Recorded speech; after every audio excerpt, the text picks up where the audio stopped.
chers collègues, nous sommes particulièrement inquiets de nouveau de la situation catastrophique des personnes LGBTQI+, en Tchétchénie et en Fédération de Russie. Nous avions déjà participé à un mouvement de mobilisation de soutien il y a 1 an et demi, suite à des alertes extrêmement graves provenant de Tchétchénie, qui s'étaient notamment traduites par l'incarcération et la torture de centaines de personnes LGBTQI+, et la disparition d'ailleurs du chanteur Zemlinkan Bakaev, violemment arrêté à Grozny le 8 août 2017 et dont on reste sans nouvelles à ce jour. Kadyrov, d'ailleurs, le président de ce pays, ne s'en cache d'ailleurs pas. Il a qualifié, je cite, à plusieurs reprises, les personnes LGBTQI+, de démons dont il fallait purifier le sang de son peuple. Alors que la situation semblait s'être calmée, les violences ont manifestement repris de plus belle.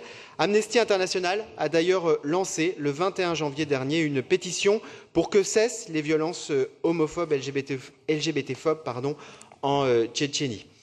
Notre vœu demande deux choses, que la ville, notre ville, dénonce et condamne solennellement la répression dont sont victimes les personnes présumées LGBTQI+, en Tchétchénie et en Fédération de Russie, et enfin que la maire de Paris demande au président russe Vladimir Poutine d'enquêter sur ces crimes et d'engager les poursuites nécessaires et d'envoyer une délégation à l'ambassade de Russie en France.